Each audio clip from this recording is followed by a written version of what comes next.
Okay, so I made this so that you will understand what a C-section actually consists of. So the first thing that you would do if you were going to perform a C-section is you would have to cut a 10 centimeter transverse cut through the skin. And you know that below the skin you would have a layer of fat because that's your hypodermis. So that 10 centimeter cut would also be transverse through the fat. Okay, so let's look at the layers for a second first. Okay, so there's skin, then there's fat, then there's fascia, which is going to be a lot of collagen, which is tough and fibrous. Below the fascia, you have your rectus abdominis. You don't need to cut the rectus abdominis because there's actually a natural break in the two sides. So you gently pull those apart. So this is where it is not transverse and you're not cutting through muscles. You're actually just separating the muscles as they already exist. Then below that you have your peritoneal cavity. So your peritoneum is a serous membrane, which is thin, it's fairly transparent, and it's the lining of your abdominal pelvic cavity. So because you went sagittally on the muscle, you're going to go sagittally on that as well. Okay, but for the uterus, it's really, oh, wait, here we go. You have a bladder in front of your uterus, okay? You can't cut your bladder. You can't cut your ureters. So this whole thing is connected at the bottom for your urethra and at the top to your kidneys through your ureters. So what you have to do with the bladder is you have to push that down, okay? Then you have your uterus. So your uterus is a thick, muscular wall. Okay, it's actually super, super thick, but some C-sections will be sagittally, but it's safer in terms of if you're ever going to have another baby or anything like that if it's a transverse cut in the uterus. So we're going back to a transverse cut now, okay? Then you have your amniotic sac. If you have fraternal multiples, each baby has its own amniotic sac. It's a very, very thin membrane and it's filled with fluid. Even if your water breaks, it's still going to be filled with fluid because you continually make that, okay? Then below that, oh, we won't even get there because that's where our babies are. So let's see what this actually looks like, okay? So we would open, now it seems weird that this only has to be 10 centimeters when in fact your cervix only has to dilate to 10 centimeters as well.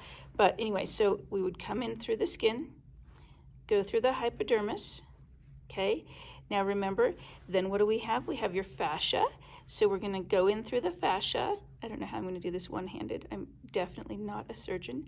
Then we have your rectus abdominis. So we're gonna spread that apart this way. So suddenly we're really deep in there, okay? So there's your rectus abdominis. Then there's our thin membrane. Remember, that was our peritoneal membrane. Okay, so we're gonna go in there. Then, oh my gosh, then there's your bladder, which you gotta push down. Again, with one hand, this is not super. I should have asked someone to help me with this. So you push your bladder down. Oh my goodness. Oh, and there we go. There is our uterine wall in there. Okay. Then underneath there, oops, I didn't even open the uterus. Okay, there we have the amniotic sac below that. And then, oh my gosh, kids, what's over here?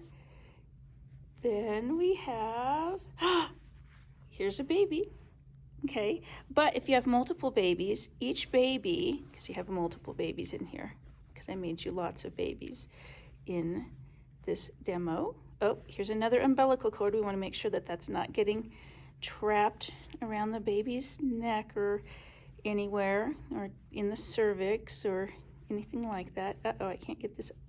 This is why I'm not an obstetrician, kids. Of course, I guess if I'm an obstetrician, I wouldn't be doing this one-handed. But, oh my gosh, I can't get the other babies out. They're going to be in distress if I can't hurry. So, where, I can't find it. Told you I'm not a surgeon.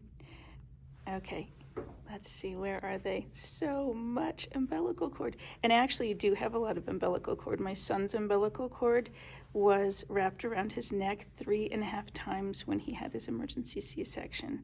And I didn't even know you had that much. Oh my, oh, I think I see someone.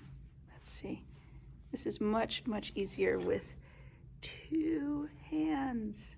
Okay, there's a baby. Okay, got one. Gonna have to grab this one by the foot because it's all I can do to get it out.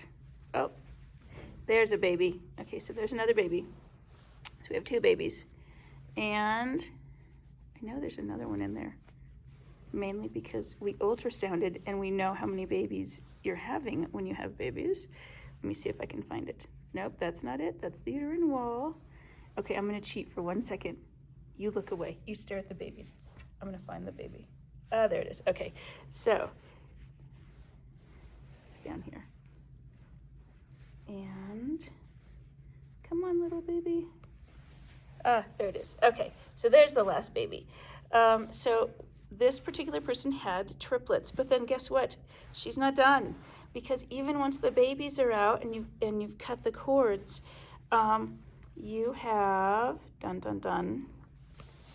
placentas to deliver. So in this case, these are triplets. They would each have their, or I guess everybody has their own placenta, but anyway, there's placentas. And so you have to deliver this, and this has to be intact because this is actually in contact with your blood supply.